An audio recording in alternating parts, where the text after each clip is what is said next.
तब मैंने वहां ट्रेन देखी पहली बार। तो मैंने 5-6 दिन उस साइकिल स्टैंड में काम किया, तो उसने मुझे बुरी तरह डांट दिया, तो मुझे आंसू आ गए। 3 दिन मैंने चाट बेची वहां कि हम लोगों ने वो बुरे दिन देखे।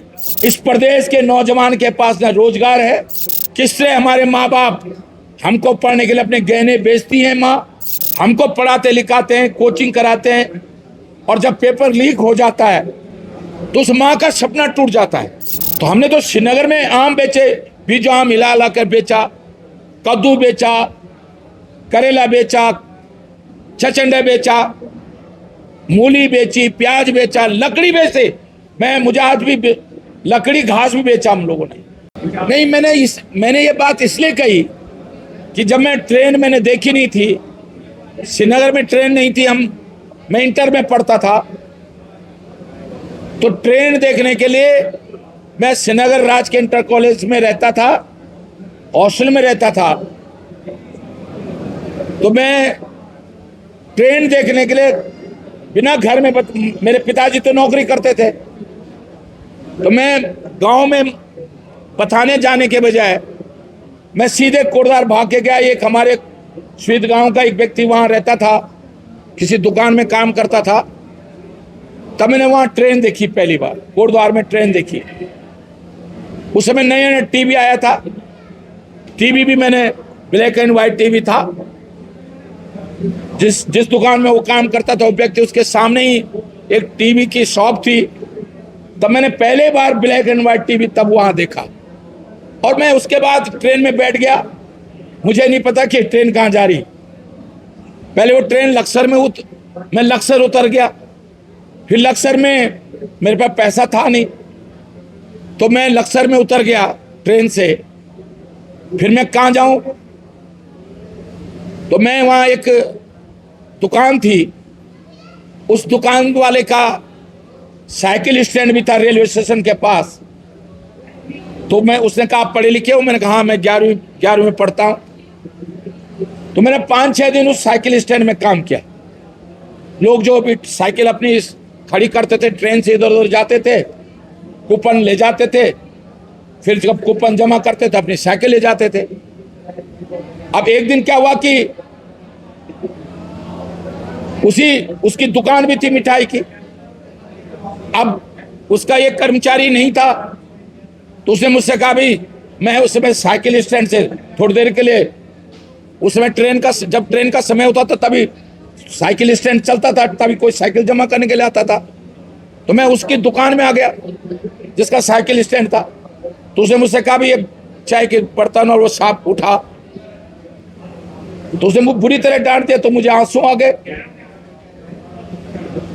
तो एक कोई बैठा था वहां पे, उसको मेरे पे दया आ गई। वो रोडवेज का कंडक्टर था। फिर वो रोडवेज में अपनी बस में बैठा के मुझे हरिद्वार लिया है। फिर हरिद्वार रोडवेज का जो बस अड्डा है, रेलवे रोडवेज बस अड्डा है, 3 दिन मैंने चाट बेची वहां। 3 दिन चाट बेची, जैसे टक टक टक टक करके। आज भी जब मैं उस बस अड्डे पे जाता हूं मुझे याद आती है। फिर मेरे पिताजी वो एक घड़ी होती थी उस समय, एक घड़ी थी मेरे पिताजी लाए थे मेरे लिए। जब मैंने हाई स्कूल पास किया था तब इनाम में मुझे घड़ी दी थी उन्होंने। तो मैंने उस घड़ी को गिरवी रखा 20 रुपए में, उसी दुकानदार के यहाँ जिसके यहाँ चाट बेची मैंने। और तब मैं श्रीनगर चला गया। उस समय 3-4 रुपए किराया था। फिर मैं एक मिठाई का डब्बा भी ले गया। मेरे माँ जी ने, पिताजी, उसमें फोन तो नहीं होता था, पिताजी ने चिट्ठी लिख दी पिताजी को। पिताजी भी छुट्टी आ गए, वो भी मुझे ढूंढते हुए रहे, रिश्तेदारों में पूछा, उनमें मोबाइल फोन वगैरह तो होता नहीं था। जब मैं घर पहुंचा तब मैंने पिताजी से कहा भाई, मैंने घड़ी वहां गिरवी रखी है। तो वो दुकान पे गए तो दुकानदार घड़ी देने के लिए तैयार ही नहीं था। तो पिताजी फिर थाने गए, क्योंकि पिताजी फोर्स में थे। उन्होंने अपना परिचय दिया कि मैं फोर्स में हूं। तब पिताजी, पुलिस, एक सिपाही गया पिताजी साथ दुकान में, तब पिताजी ने उसके 20 रुपए दिए, तब वो घड़ी लेकर आया। मैंने इस घटना को इसलिए सुनाया कि हम लोगों ने वो बुरे दिन देखे। हमने वो बुरे दिन देखे। और इसलिए जब आज इस प्रदेश के नौजवान के पास ना रोजगार है, किससे हमारे माँ बाप हमको पढ़ने के लिए अपने गहने बेचती हैं, माँ जमीन पहाड़ों में बिकती नहीं है महंगी, कैसे करके माँ बाप हमको पढ़ाते लिखाते हैं, कोचिंग कराते हैं, और जब पेपर लीक हो जाता है तो उस माँ का सपना टूट जाता है, बाप का सपना टूट जाता है। तो हर व्यक्ति हर सिंह नहीं हो सकता है, लेकिन आप उस माँ से पूछो, आज आप उस बाप से पूछो, उस बहन से पूछो। मेरी पढ़ाई के लिए मेरी 2 बहनें नहीं पढ़ी, 5 बहनें थी